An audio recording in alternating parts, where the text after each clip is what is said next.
Hello everybody and welcome to Jurassic World Evolution Sandbox mode, to the very first episode. And in today's episode we are going to do some landscaping and something special you may have seen already from the thumbnail. Also I'm going to talk about what this Sandbox series is about. This first episode is just only here today to set what we are going to add for, and I also removed the face cam, and since it's the first episode after yesterday's first crazy day, I just wanted to tackle the few comments you guys gave me towards the Let's Play. So yeah, the face cam is on the wrong position. I did notice that later on also in rewatching my stuff, that I kind of blocked too much of the contracts we are working on. So I guess for the next island I'm going to remove this entirely, potentially, because it's a lot of work and it is really hard to do later on, and now as the preparation time is over and I need to do this in between everything again, this kind of sucks. But yeah, now let's talk about what we are going to do in this episode. So I'm going to lay out something right now, and as you have seen, I tried to use the restaurants to build myself a grid, but it is a little bit bad because I can't just hold down shift to kind of place many times the restaurant at the same time. I always have to open the menu and build it again and rotate that again, because it does really not recognize which rotation I was in. So that's a bit of a bummer, so I decided not to go with that. And now we are going to start with a really weird looking path layout over here. I wanted to test the path tool to its very limitations, because I found when I first saw the game in the first live streams and people using the different pathing options, I was really disappointed, because I thought, okay, this is even a step back from Planet Coaster, and in Planet Coaster the path tool is already not too good. But once I had the game on my hands myself, I found that the path tool has some really good elements to it, and this is how the path behaves when you just have some joins and some junctions. It really does work really nicely together, and you can really do a lot of crazy stuff with it. So what you can see right now, I'm going to replace the big pathway with the small again. I would have loved to use the bigger and the wider one to cover more space in no time, but the issue is that then we have all the flags completely crazy all the way around. I would love to decide whether I have some flags on the path or not, because they're a little bit annoying and a little bit too often, if you ask me. So you have basically this thing all over the place, which is a bit annoying, and so I decided to go with the small path. It gave me a little bit more of detail options, which is good, and I think the size I've chosen for the whole project does allow me to use the space available the best way possible. So I'm quite happy. I'm quite happy with the outcome, to be honest. And I was fearing that the game does not offer me enough creative tools to get my weird ideas out of my mind, but it appears that it is kind of doable. I have so many other ideas still to come in the next episodes, but first we are going to continue with the Let's Play, and I have some special videos also planned for the next couple of days, so stay tuned for this. But this little park over here, the Sandbox Park, will be continued then after the weekend. I just wanted to drop the first episode already, so you guys maybe get the creative hike of playing around with the pathing tool, because there is a big potential in this pathing tool to get some crazy things done. I mean, yeah, basically it's just kind of a flat picture, but to see how this works together is really nicely, and how this comes together in the end is also very nice to see. I wasn't expecting that it would turn out that well, I have to be completely honest with you. I just was going for it completely YOLO. I was like, just let's give it a try, and it turned out, it did work out very well indeed. I guess this is also down to the patience I put into this. Was now this is speeded up by 7 times, I guess, so it took me approximately 1.5 hours to build this whole thing. Or to be honest, maybe even just an hour, because preparing the sandbox took a long while. It didn't seem like this now in the sped up version, because the tool to remove the trees and to flatten it really is a bit a bit slow, to be honest. It really is lagging behind, kind of, you know, I don't know really what this is, but it does work perfectly fine, but it does lag a little bit behind, as if the mouse, you know, the whole function follows the mouse, not directly, but it has a certain delay, which was a bit annoying to do, but yeah.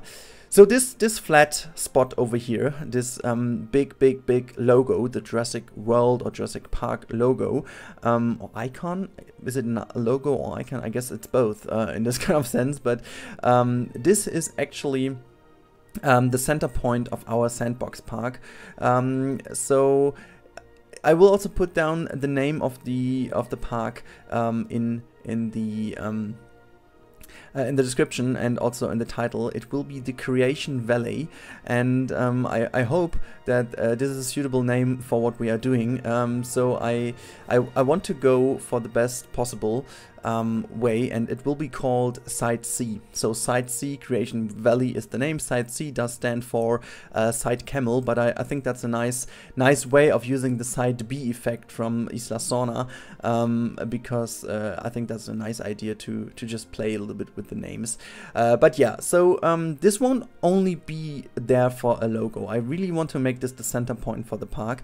I have no clue at all if people will use this big area in the middle, so maybe I have to put in something at least in the middle of this really big pathing thingy, for example a watchtower or multiple watchtowers, just to make people go there, because it would be a bit boring if this would be just a big flat space of path. So you will see in the end that I will also make an enclosure out of the whole thing, and I tested this, it does work, which is pretty nice. It will be a big herbivore enclosure in the middle of our park, so that we have the herbivores in here, and having this very big spot of big paths to make the people, getting them a meeting point or whatsoever. So, you know, it would be just amazing if we would have now some benches to place down or something, so I could make this a really nice thing. But what I really loved about the passing tool is that it gave me the possibility to make this actually happen. So you can see I'm struggling a bit, but in the end it does work out. So I can actually paint the open spaces. It is a bit finicky, it is a bit strange to build around, but you can see the end result does look kind of neat, I have to say.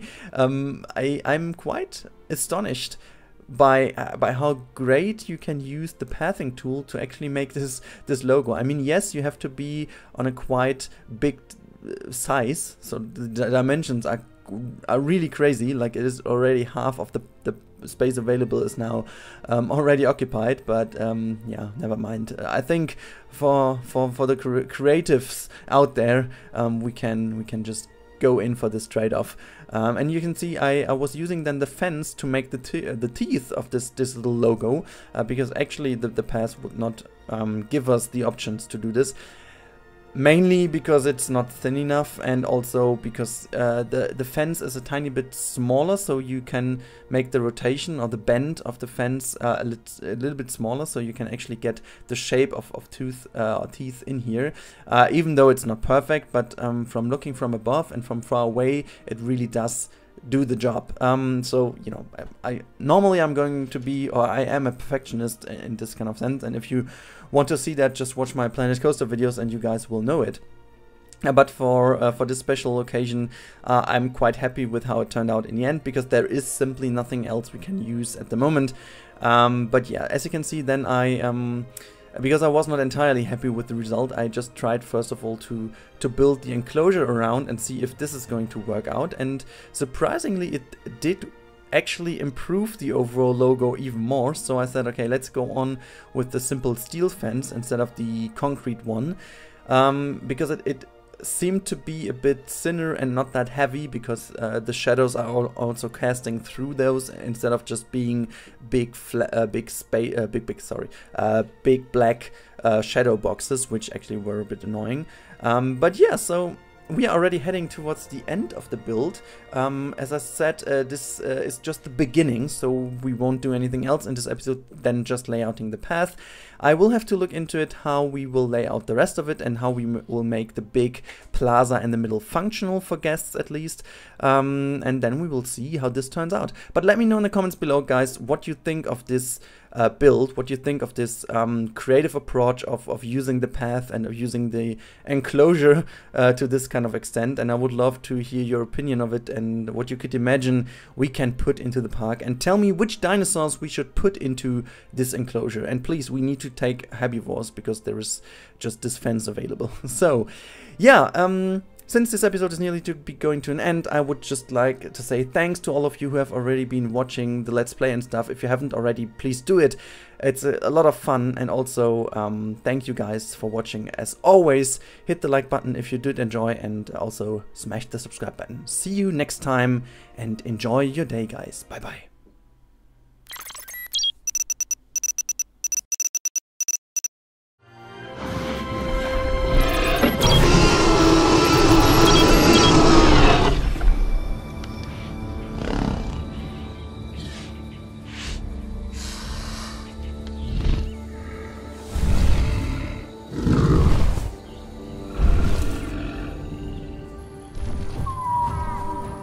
Mm-hmm.